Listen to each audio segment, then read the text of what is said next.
Actually, I never loved you.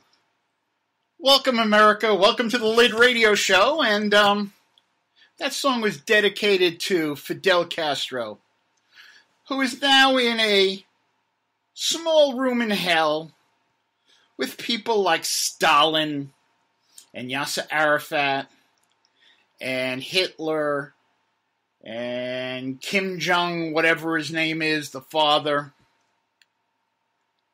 You know, it's amazing how the liberals kind of have this idea that Fidel Castro was this good guy. I mean, I just saw Geraldo Rivera on television again talking about, well, he meant a lot to Latin America. He killed a lot of Latin America.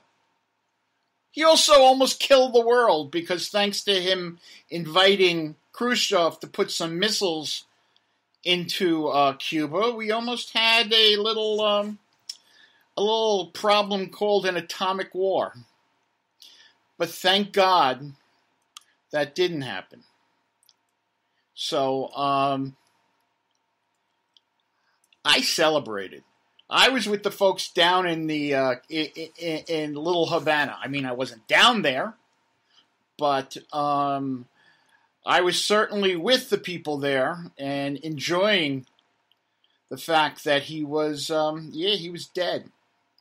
I hope it was painful because that's what he did to a lot of people in the world, especially his own people. And my only problem with it is, well, why did it take so long? You know, God works in mysterious ways. Well, God, you could have done this one like 50 years ago. There would be a lot less pain in the world. Anyway, so that wasn't the only good thing that happened this week. I'm still gloating over the fact that Hillary is not our president. The media world is going crazy. Absolutely crazy because Donald Trump said that flag burners should be put in jail or lose their citizenships. Both things are illegal. At least according to the Supreme Court, both things are against the Constitution. So that ain't happening. That's not going to happen. So relax. And I don't think Trump meant it as something to happen. I think Trump meant it as,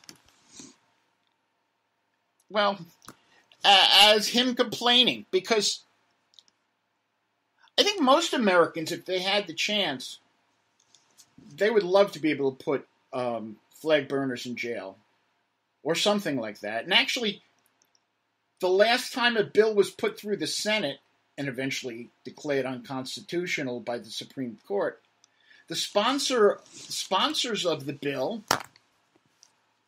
in the Senate at least, was one Hillary Clinton and Barbara Boxer, except you can't kind of blame Barbara Boxer because as the dumbest person in Congress, you know, she certainly, you can't say she knows what she's doing. You know, other things happening today or this week early was the fact that the new Treasury Secretary has been named. And I'm a little upset about that because I still say that my wife Lois, the CPA, should have been gotten that position. Why? Because you should see her when our credit card bills. Did you really need this? Did you get some additional prices? I'm telling you guys, my wife would have the budget balanced in a week. So instead,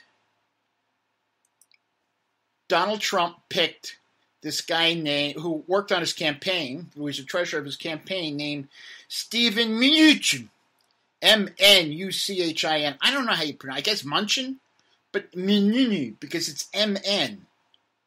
I mean, you know, you got to feel sorry for the guy with all those consonants in a row. It's kind of like a Polish or Czechoslovakian name with all those. I actually had someone I had on the same on the same CC list when I worked in advertising. A good guy whose last name was Shapansky, which started off TZSZ, and then another person whose last name was Schneiderman. And those were the days before computers. So by the time I was done with the CC list, before I got to the memo, I had to replace the ribbon because of all those letters in the name. Anyway, whatever his name was, the national finance chairman for Trump's campaign. He also spent years at Goldman Sachs, and he was went to Hollywood and was a producer, actually the money man. He actually bankrolled X-Men. So if you like those kind of movies, which I love. Okay, well, here it is. It's pronounced Mnuchin. I still say he's got too many consonants in a row. I think someone like that should be allowed in government just because of the mass number of consonants. Don't you think so? Anyway, he's going to have a lot to do because he's going to have to do the repair stuff, the repairing the infrastructure that oh, look, I have someone calling. I bet you it's our guest. Is this the Bloviating Zeppelin? Well, it certainly is. How do you do, Jeff? Hey, how you doing, sir? Folks, really, really good. It's great to hear you. I was so involved with complaining about what was going on in the world that I forgot to mention we have a guest today, and we have a really good guest. Okay, if you guys aren't familiar, this is the Bloviating Zeppelin, or BZ, or whatever you want to call it, who is one of the best bloggers around. Okay, and not only that, but we know each other from actually more than blogging. He's a fellow Tribble, and a really good guy and a great writer. And it's bloviatingzeppelin.net, and you guys should be there every morning. Well, thank you ever so kindly, sir. We met each other through the blogs back when I was on Blogspot. Oh, that's right. And I think you were on Blogspot also. Yes. I was on Blogspot and I was on probably later than you, because when until I moved to Liberty Alliance last year, I was all over Blogspot. And then I moved to WordPress, thank God. I was on Blogspot. I started my blog in 2004, so it's been 12 years. And the reason I moved and migrated is probably, I'm guessing, the same reason that you did. When did you move? I saw the writing on the wall with Google and Blogspot, and I thought, someday I'll just get this funny feeling that someone is not going to like what I'm writing, and I want my own piece, and I want it to belong to me. Actually, that happened to me in 2008, but I still stayed with them for years because I was criticizing Obama, and they actually took my blog down for 24 hours, and it was November 9th. And the reason why I remember the date was because it was Kristallnacht. And I had put together my Kristallnacht post, and I couldn't get it up. Wait, that doesn't sound right. So to speak. So to speak. But I stayed with them because I didn't know how to do WordPress, and I still don't know how to do WordPress. But when I partnered with the Liberty Alliance, they knew how to do it, so they fixed me up. So I was sort of fixed up too. Everybody has their own sort of techno guru. Right. And I found a particular individual who was kind enough to do this for me for free. And then eventually I'm what I consider your basic techno Luddite. But I actually learned how to manipulate WordPress to a degree. But I'm glad that I got off and exited while I did because of somehow I was sufficiently mentally aware to see something like what we're experiencing now back then occurring in the future. But do you remember what was it called? There was a site that measured hits, and it was a white polar bear or a white bear, the something ecosystem. No. Oh, all right. Well, I mean, in any event, it was called the something ecosystem, and I would frequently go on there because I just started blogging, and I thought, oh, where am I? It started, the very top were godlike creatures, which was, say, Instapundent. And then who's still a godlike creature. Yes, godlike creatures. But he's also a good guy. Well, it's now a they, but you're right. It's now, there was the lowest one, which is like half a paramecium, and I was below half a paramecium. You know, that's how I was. In about a year or so, I started to go up, and then I'm trying to remember where I found your blog, but I started reading you, and I went back, and I don't know if you were consulting this. Evidently, you were not. But I looked at your original blog, Yid with Lid, and you were already up in marsupial, and then you transmogrified into mammal. And then after a while, you went into large mammal, and then that measuring system disappeared off the face of the earth. But I thought... Oh, yes, I remember it. I remember it well. I mean, I don't remember it well, but I now I remember it. And every time you do something, you grow, you become a new animal. Yes, exactly, precisely. And I remember thinking, man, I need to start reading this guy because he's expanded exponentially, and now this guy's a mammal. Well, yeah, by that time I was probably getting 75 reads a week. But I thought, once I saw you skyrocket like that, I thought, okay, this is a guy I need to read. Well, thank you. I don't know when I started reading you, but probably around the same time. I think, did you do any of the, what were they called? When they used to do blog carnivals? Do you remember those? I never did any of those, and some of my friends were, featured blog for 1923 and best blog of the month, and I was never any of those. I wasn't even the best blog in my house, but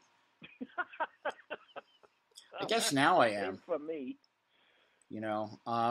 And we're really the second wave. The first wave was like the Instapundent, was like Michelle Malkin, Ed Morrissey, those type. Right. And we came after that because you were 2004, I was 2005. I remember my first post was about Tom Hanks' hair. Oh, that's a great way to start. Well, it was satirical in nature. Growing ever since, of course, since, like I said, since I joined up with the Liberty Alliance folks, I'm about to have my first 400,000 month. So, I mean, which for me is incredible. I mean, a year ago I was 75,000 a month. And it's all just, as you know, working, and a lot of people don't realize that it's really a cooperative business. You have to make friends and contacts, and you got to get other people to read your stuff, and and the people that you're nice to will be nice to you back. That's what I learned. Although I wouldn't disagree with that at all. Although there's a guy named Charlie Johnson who does this blog called Little Green Footballs, who I just make fun of. I don't know if that counts. Wasn't that a fairly large blog about 10 years ago? Oh, even closer than that. Until about 2008. Somewhere around 2008, he went liberal. But even more than that, just before he went liberal, he decided that he started kicking people off his site. Oh, that's where the thing, I've been banned from Little Green Football Right. came from. And right. What happened was he visited my site and saw that I had Pamela Geller and Spencer on my blog roll. And he says, if you don't take them off, I'm going to ban you. And nobody tells me who my friends are. And at that time, I'm not as close to her as I used to be, but you know, Pamela, I called my blog mother. I mean, I was very close to her. And she helped me a lot. And there was no way I was going to kick her out. Well, you shouldn't have to. So I got banned, and that's actually how I met Stacy McCain, because he got banned. Okay, of course, Stacy's gotten banned from a lot more, but he's one of my favorite people in the world, Stacy. The only thing that I remember him from is the post that he wrote, how to get 1 million hits or something like that in a month or a year. Oh, I don't remember that one. What he was big for, and he got screwed for, actually, was what? What was that? He the whole that Speedway bomber thing, and he got in big trouble for that. I mean, the idiot started going after his family. And, you know, his wife, he had to move. I mean, it was horrible. Was that the one that was in Atlanta? In Atlantis? No, Atlanta, the city? Okay, I must be thinking of something. It might have been, but we had a whole day. He organized this whole thing about, you know, to write bad things about him. And, you know, Stacy's a great guy. And he shouldn't have had to go through what he went through with his family and stuff like that. And thank God, you know, it's over. I mean, the guy went after me too, but not as much. I mean, I was one of the little ones, but he went after so many people, it was kind of disgusting. Well, you're not anybody on this planet unless you've been sued by a pedophile. By who? By a pedophile. I worked for, it's no secret, I don't think, that I worked for law enforcement for quite a number of years. And when I was in child abuse, if ladies and gentlemen, I don't know if you can even take it. I semi-recommend this for you, but it's an excellent blog. It was for its time. It's called Absolute Zero United. And it's an anti-pedo blog, of which I became a member. And I would input some articles now and then with my experiences with regard to pedophiles. That was my job at the time. And after doing that, it got so to the point where I had to just leave it because I was doing it at work. It was consuming me. I was seeing these people in my dreams, and then I got some paper dropped on me where I was being sued by a particular individual because of the things that I'd written on an anti-pedophile site. I had never named names, etc., etc. So I know what it's like to be under the gun, something like that. You will, and actually, I don't even want to be noticed by one because I was truthful. You know, I have to tell you, and you probably will agree with this, that to me, the harshest penalties given out should be to people who do bad things to kids. I don't care what pedophile, whatever, but people who do bad things, there's a special place in hell for them. Well, then it should please you to no end. I went up the detective food chain. I started in theft, went over to warrants, then went over to child abuse, went over to sex assaults, went over to robbery, and then went up to homicide. It should please you to no end to know that the greatest amount of times, with one exception, only one exception, the greatest amount of time that I ever got for individuals was not in homicide, but in child abuse. Yeah, I got to tell you, I mean, I'm no expert on law enforcement. I did have, I did this, and by not becoming an attorney, I did disappoint my mother before she, unfortunately. But to me, it's the most horrible thing someone could do is hurt a kid. Maybe it's because I'm a parent, maybe it's because I'm human. But anyway, speaking of special places in hell. Good transition. Lousy segue. Okay, but I had to do it. This has been a good month for America. I mean, it started off with Hillary Clinton losing and Donald Trump winning. And then, as I mentioned at the beginning of the show, ding dong, the witch is dead. Fidel Castro, sadly, it took 50 years too long, but he's dead. And he was, I don't care what anyone says, and I've been hearing it all over the media. When I wrote about him, I called him a scumbag. Because it was the worst word I could think of on Sunday. Perhaps it wasn't strong enough, but you know what I'm saying. I mean, what were your first thoughts when you heard about Mr. Castro joining Stalin and Hitler? My first thought was, you know what, I'm not even going to give this any time. I'm not going to write about it on the blog. I'm just going to, he's gone. Everyone should be very happy about it, and we'll just move along.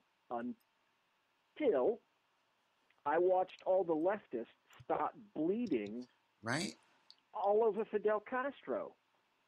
And then and only then did I think, all right, that can't take this. I've got to weigh in on this. And it started after I read about what Justin Trudeau had written with all the praise that he heaped upon this communist dictator that he termed a legendary revolutionary and a remarkable leader. Really?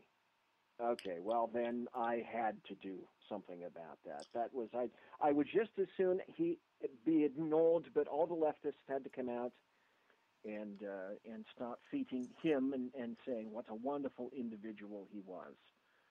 He wasn't. He was a dictator. And he seemed to enjoy.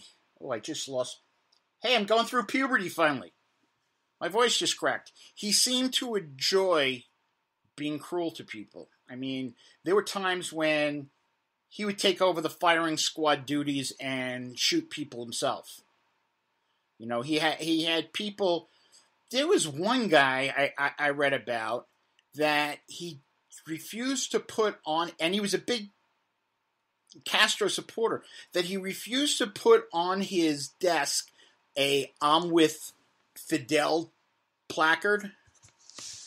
And because of that, not only did they put him in prison, he was in prison for like 20 years. And, I mean, they forced him to eat the feces of other prisoners. I mean, this poor guy was... It was disgusting with this, what happened to him. And you hear the stories of people, and you say, how could... Trudeau, I mean, he's a kid. But even Geraldo Rivera keeps saying, well, the conservatives who say that Castro, this evil man, are being very close-minded, because to Latin America, he was a hero because he snubbed the United States. Well, I got to tell you something. First of all, I'm an American. Snubbing the United States isn't a good thing. Am I wrong? No, and here's the deal. I'm sufficiently old to remember that back in 1962, I was a 12-year-old little prat, and I can remember, and I didn't ask him for decades, but I can remember sometime around in 1962, my father, who was in the Air Force, he was a lieutenant colonel at the time, and he had flown in World War II. He had flown for the 8th Air Force, and for some reason, 1962 stuck in my brain. And it wasn't until decades later, actually, after my mother had passed, that I addressed Dad and said, I remember back in the early 60s, you and Mom were having a bad time, and you seemed extremely stressed. What was going on? Yeah. And essentially what he told me is that was the closest that he'd ever been to outright war, and it scared him to his very soul, and that was the Cuban Missile Crisis. Right. And at that time, he was absolutely convinced that we were going to go to nuclear war, and all we'd do is consider the various throw weights of the missiles back and forth to each other, to include MAD, which was mutually assured destruction. And he said that was the only time in my life that I ever saw us go to DEFCON 3. And DEFCON 4 is outright war. And he said for quite some time, everyone was on the edge of their seats. And he sweated and said, I was thinking that we were going to go to war. It was going to be nuclear war. Yep. And the interesting thing is, after Khrushchev and Kennedy came up with this deal, sort of, after 13 crazy days, Castro was angry. How could you not go to war to protect us? Castro wanted the nuclear war. Which was extremely silly of him, because Cuba is 90 miles away from the southern tip of Florida. So whatever, depending upon the prevailing prairie winds, he could find his entire little island covered in nuclear fallout. It doesn't matter. It didn't matter to him, because to him, the ideology was what was important. And but this is what I mean. This is a man who preferred death to peace. Well, which is why, you go back to the comments made by Trudeau, and his quote was, he was a legendary revolutionary and orator. Mr. Castro made significant improvements to the education and health care of his island nation. When I was reading that, I was absolutely aghast. My first thoughts, you pup, you have absolutely no idea what you're talking about. Listening to him would be akin to listening, or being motivated in the slightest, to listen to what Sean Penn thought about Chavez, or about Castro himself. Right. And Absolutely. yet people like this carry weight. They carry weight in our society. Trudeau purports to be an LGBTQ supporter, and he praised the guy, Castro, who killed gays in Cuba solely because of the sexual orientation. Absolutely. And just as Trudeau was slathering all that praise all over the place, Raul Castro simultaneously was shutting down the internet in Cuba. And what our president said wasn't much better. What did he say? Well, here it is. Recalling the countless ways which Fidel Castro altered the course of individual life, family, and Cuban nation. History will record and judge the enormous impact of this singular figure on the people in the world around him. Yeah, the singular impact. The enormous impact. He killed people. Yes. Well, if you're going at that, the lowest common denominator, well then, all right, sure. Yes, he had an impact on the people whose lives he snatched away. Yes, he did. Or people who, like I said, there was a march on Fox News of people whose fathers or their families' lives were destroyed because of him. It's absolutely disgusting. And these liberals, it's like he's such a good guy. There were two responses. The public shaming that Trudeau received was, number one, certainly well-deserved, and number two, resulted in him deciding belatedly that he was not going to... He didn't walk his comments back very much, but he did decide that he was not going to go to the funeral. But there were two that issued forth as a result of Trudeau's little stupid prattle. One of them was from Marco Rubio, and he said, "Is this a real statement or a parody? Because if this is a real statement from the PM of Canada, it is shameful and embarrassing." Well, absolutely true. And of course, people that listen and know what's going on realize that Marco Rubio is a Cuban. Then there was another thing under the hashtag, I think it was called Trudeau Eulogies. And a particular person wrote... Oh, yeah, there was a great series going on Sunday. Well, the one that I enjoyed said, "While controversial, Darth Vader achieved great heights in space construction and played a formative role in his son's life." Exactly. But this is how the liberals and the liberal-controlled media handles things. My favorite today's news, Josh Earnest said, who's the president's press guy, said that the United States won't be sending a delegation.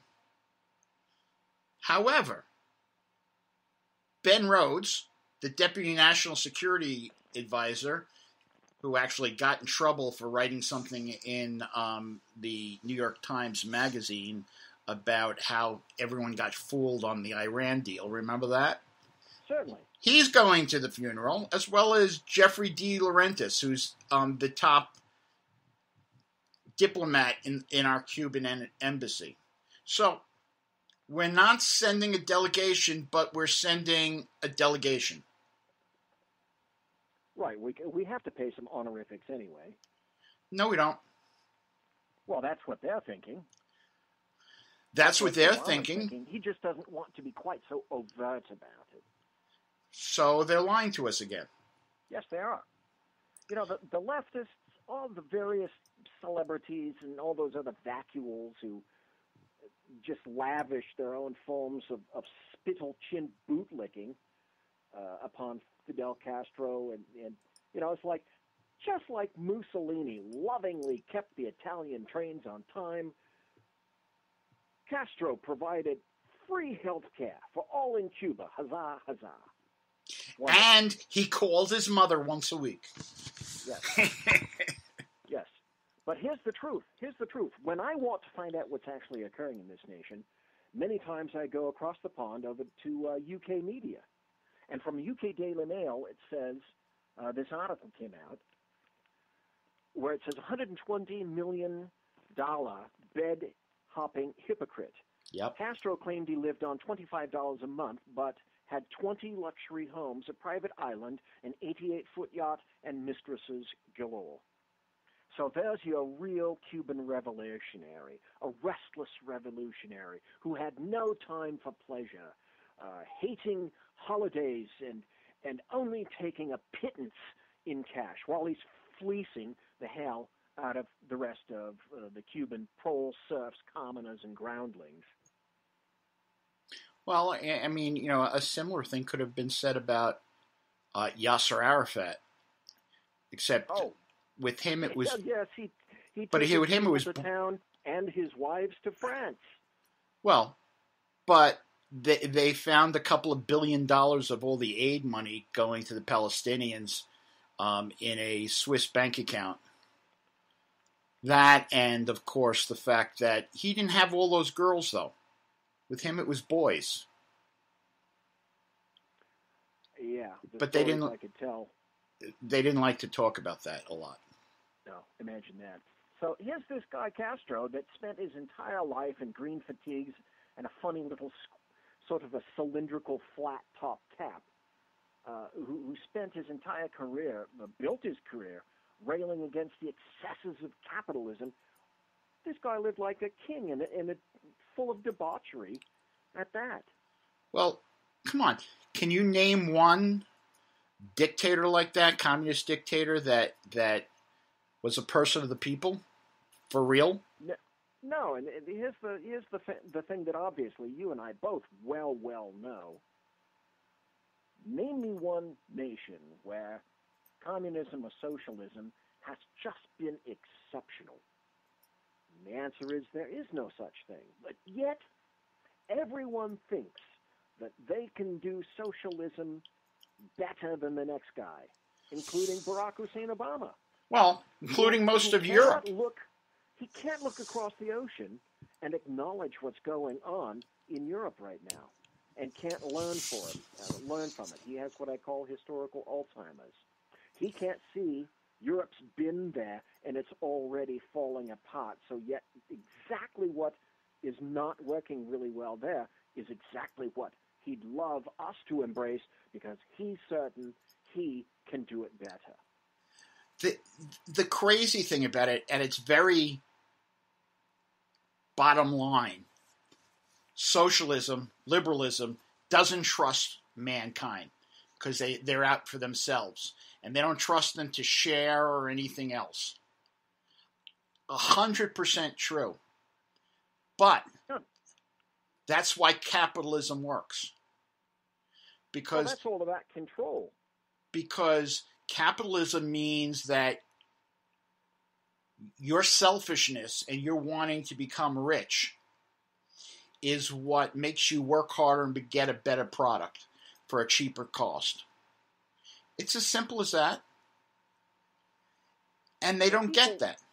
No, they don't. What they don't get is human nature. Some people will fall to the lowest common denominator if there's no motivational factor. When a doctor is not paid for the amount of time, training, education, and experience that he or she must have in order to be a doctor, and you pay them the same in an egalitarian monetary structure, so to speak, as someone who dumps trash cans into the back of a Kenworth, then you're not going to have a lot of people motivated to become doctors. A lot of doctors have been retiring because of Obamacare, because that's what's happening. They're not getting paid as much as they want to. No. People need motivation. It's very simple. Some people live for the high-risk, high-gain life, and to those people who want that, I say, go for it. The corollary to that is, when was the last time, Jeff Dunitz, that a leftist or a Democrat provided citizens of the United States with more freedom and not less freedom? Well, that's another big difference between us and the liberals. You know, I created a meme once that had it was a remote desert, and I said it was a group picture of all the people who became rich because of socialism. It doesn't happen. And you're right. The other thing about socialism, or even the way liberalism, the way we call it, is that given the opportunity to get money by doing nothing, we will do that. And things like those type of social programs, that's what people do. They'll just do nothing to get the money. I mean, that's why, at its bottom line, why socialism doesn't work. Because people won't work hard. No, and the sad thing about that is that it corrupts, I believe, it corrupts the soul. Yeah, really does.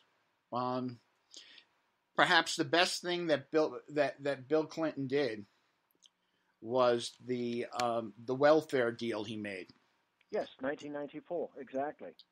But Be- he was a common sense politician. He was smart enough to know when to play the game properly and appropriately. He's 3,000 times the politician that his lovely wife is not. oh, who was his wife? Bill Clinton? Oh, yes, the forcibly retired Hillary Clinton. Ah, interesting you should point that out. I have a question for you, Sir Jeff, Yes, sir. because I've heard it mentioned. Do you think, sir, she's coming back for 2020? I don't think so. I don't think so. I don't think that even if she wanted to, I don't think I think the Democratic Party has become too liberal even for her. Why? What do you think? I happened to be listening to who was it? I think it was Larry Elder Mm-hmm. in the radio in the automobile a couple of hours ago while it was still on, and he believed that she's going to come back for 2020, and that we have not yet seen the last of her. And like you, my first thought was no way, no way, and the second thought was she cannot be refused. It This time grated, she can. it grated.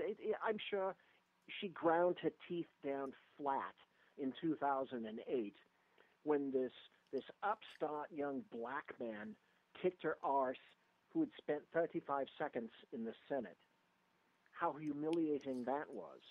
And then to go to 2012 and have some guy with bad makeup and orange hair that looked like the orange hair treatment of Slim Whitman beat her resoundingly in the Electoral College, and she couldn't stand that too. That's like this whole thing with Jill Stein and her getting on the recount bandwagon. I definitely have some philosophies about that. I think Jill Stein, that's nothing more than a campaign for money, because she knows nothing's going to happen because of it. And I'll go further than that. I think that she's working with Hillary. Oh, I would. About a week before she announced the recount effort, I wrote about there's a bunch of computer technologists who think that there's a weird trend in those three states between counties where there were electronic voting machines and counties where there were paper ballots. And they think that because of that, it's worth doing a recount. Now, here's the funny thing. Yesterday, Pennsylvania said they missed the deadline. Yes, they did. So the only way they can have a recount is they have to sue and get a judge and prove to a judge that there's a reason for it. But they've said themselves they just want to do it to make sure everything was good, that there is no reason for it. Without Pennsylvania, and they're not going to get a recount in Pennsylvania, without Pennsylvania, there's no way the results could change. Well, and the other two, you're not even if the other two go to the other two, they're not there. It's not there. Right. But even if, God forbid, it went, those other two states went the other way, which won't happen. But even if it did, Trump would still be the president. Yeah, so, and it's Jeff, when you say these things, when you and I are conversing back and forth, and people are listening to us, I can't tell you how many places my brain is going. And my brain is telling well, you better lock the door. All the synapses are firing at once, because just in that last sentence that you said, one of the first things that came just boom right up to the front portion of my brain housing group is the electors. Now we've got electors being threatened with death. Yeah, I did 2 stories on that. Yep. And what I don't understand is why, in one case, the person who's threatening him is known. I don't understand why that person is not in jail. Do you know what's amazing? That person's not in jail, but the person who did that anti-Islam video that was falsely blamed for Benghazi, he's in jail. LASO came down and snatched him up on federal probation violation. That is America's only political prisoner. That's absolutely true. That is absolutely 100% true. And it's actually scary because it shows how not only how Obama skirted the law,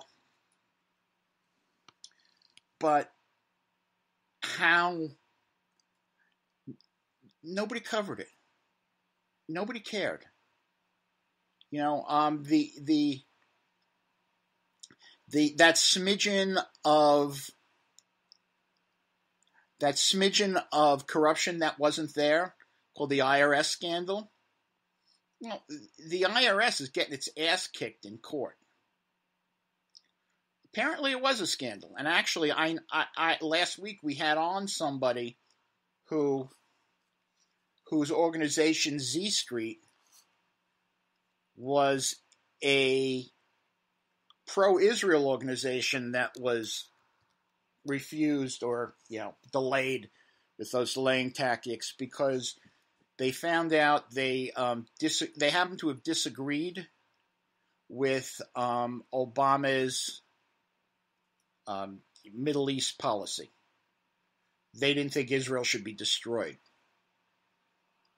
What are you going to do? So they actually finally got their 501c3 papers, but they're keeping the lawsuit because they were damaged, and good for them. Well, it all dovetails. It's all contiguous. It's all together. And that people cannot, it astounds me, and probably the left are saying the exact same thing of you and I, but it astounds me to think that there are people who are educated, highly educated individuals, who, in my opinion, have absolutely learned nothing about life, that think that everything that comes out through the media must be the truth, and then that goes to, fake news, all of that. Well, fake news, that was created because what I call the American media maggots are no longer the gatekeepers of what they consider to be real news. Right. And so they're like information hoarders. They only want to pass it out in little dribs and drabs according to as much as they can possibly manipulate. That's the source of fake news.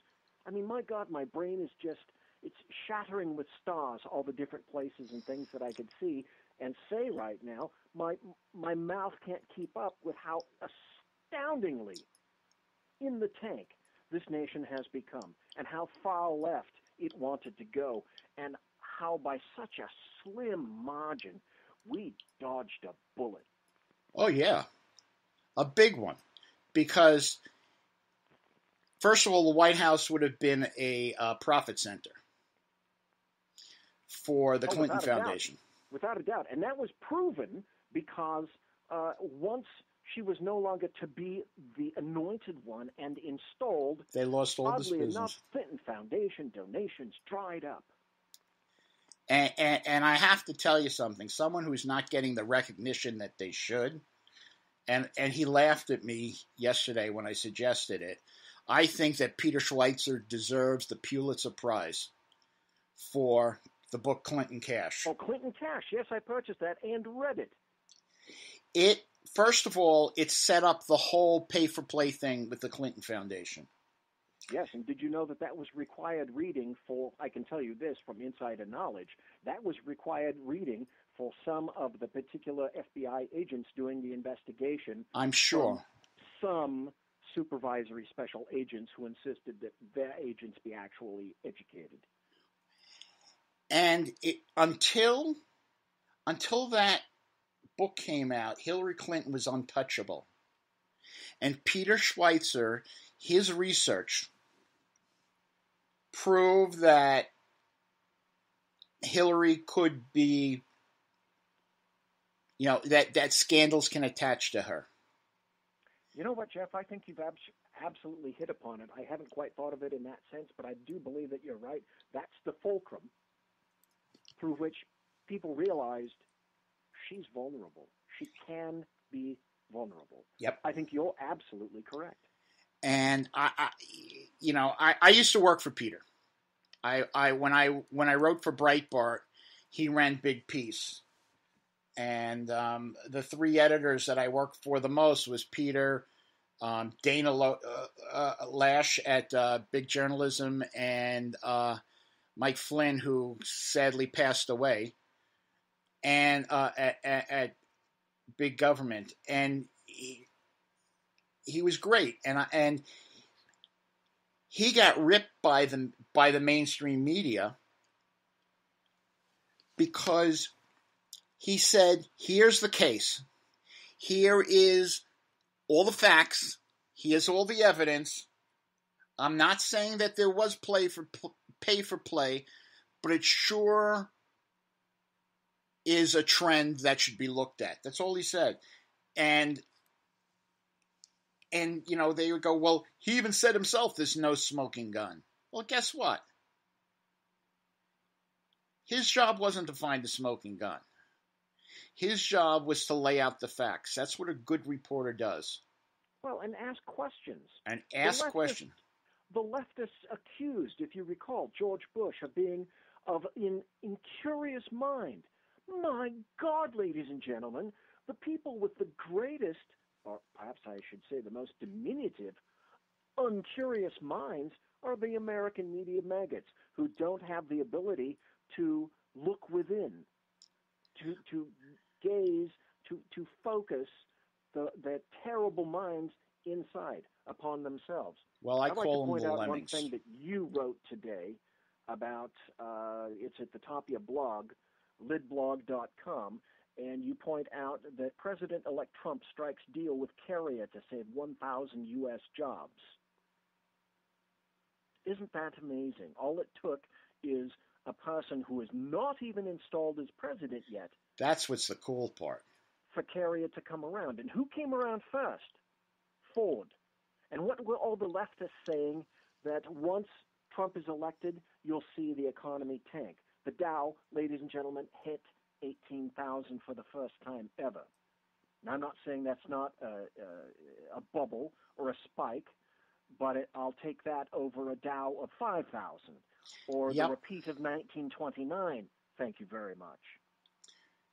And Mark Cuban was going around all over the place saying, "Oh, the market's going to crash if he gets elected." Well, Cuban's wrong. Yeah. Sorry. No, it didn't. But they would like to have seen it do so, if for no other reason than to say, "I told you." And they're complaining, they're still complaining that the media didn't go after Trump enough.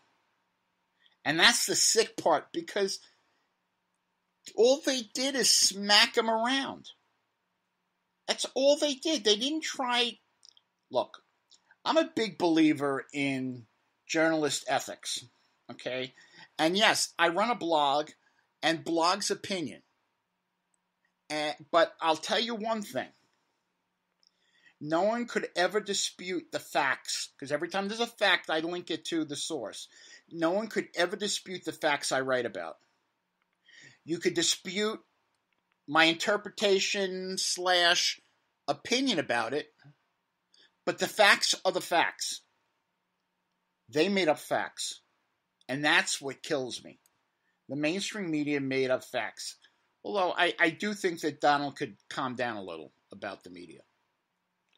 at Well, times. I'll bottom line it. No one really liked Trump. Trump wasn't, quote, my guy, unquote, from the beginning. And I'm sure Hillary Clinton wasn't the leftist person. Or maybe she was. Maybe she was. But in any event, I was smart enough to realize that when the GOP decided that it was going to rally around Trump, and the thing that convinced me to vote for him was the more they pushed back at him, the more I became assured that I was in fact going to vote for him. But it even got down to the foundationally this. I ended up, and I'll tell anybody, I have no qualms about doing this, I voted for Donald Trump. Don't really care for the guy. Don't think he's consistent at all. Don't really think he's particularly a conservative, but I know two things about him. And that's all it took for me. Number one, he's not Hillary Clinton. And number two, I think SCOTUS actually has a chance. And if SCOTUS has a chance, it may have a chance for at least another generation. Right. And if SCOTUS has a chance for at least another generation, then your children and young children all across the United States, they may actually have a chance. Well, that's the key. I have to tell you. And if there was no other reason, I mean, look, when it started out with 17 candidates for the Republicans, Trump was number 18. I got to tell you, I was not a Trump guy, and not only wasn't I a Trump guy, but his first campaign manager, Lewandowski. Oh, right, yes. Well, I had actually been covering someone who was actually suing Trump, named Sherry Jacobus. And I got a lot of the inside about Lewandowski, and he's a horrible person. Oh, here comes my lawsuit, I guess. And I was very happy when Trump fired him. But he's not Hillary. And Hillary is horrible. It's as simple as that. Hillary would destroy America. At the very worst, I voted for Trump because he couldn't be worse than Hillary. And when he announced that he's going to pick out of these 21 people the Supreme Court justices, well, guess what? He became better than he became. At the very worst, he's better than Hillary. Yes, exactly. And leftists are saying, oh, well, look, you're getting it already up the arse because Mitt Romney is going to be Secretary of State. Is he? And he's appointing people that are old, staid, smoking room Republicans, blah, blah, blah, blah. Well, he offered that to me. Neither one of us went into this with our eyes shut. We know this is politics. We're all adults on this bus. There is no individual that's the perfect candidate for president except me, in my mind, and I'm not running, and you, in your mind, and I'll never run. So the bottom line is, are we going to get disappointed? Yes, of course we are. We're adults. This is how life functions. That's how reality works. But still, I come down to my two bottom line points. I'm not an ignoramus. I knew what I was doing when I voted for Trump. My statement was, he's not Hillary Clinton. That's right. And you know what? If he does pick Romney, it's my fault because I turned down the position. Okay, there you go. I don't work on Saturdays on the Jewish Sabbath, and he wanted me to work on Saturday, and so I said no, I can't do it. Okay. And I tried to be ambassador to Baskin and Robbins, and apparently there's no position like that. Anyway, listen, BZ. Sir. I thought we'd talk for half an hour. Well, the show's wrapping up. Uh-oh. I had a great time. I did too. Thank you ever so kindly. Ladies and gentlemen, inviting me on. It's grand to actually speak to you. It's bloviatingzeppelin.net. And if you don't have that on your RSS feed or you don't go to it every day, you're really doing yourself a disservice. Okay? Because he's a good writer, has a good point of view, and has a sense of humor once in a while. And he's a supporter of Israel. Oh, there's another thing that talks everyone off. The bust of Churchill is coming back in, and now we're speaking to Netanyahu. Oh, horrors, we're speaking to Netanyahu. Oh, that's going to get worse. But anyway, listen, we have to wrap up because the news is about to come on. Thank you, sir. Thank you so much. And folks... You take care, Jeff. You too, man. And for our exit music, another song in honor of Fidel Castro. At least in honor of him being dead. Hallelujah. America, thanks for listening to the show. I will be back next Wednesday with another great guest. Thank you all for listening, and have a great week.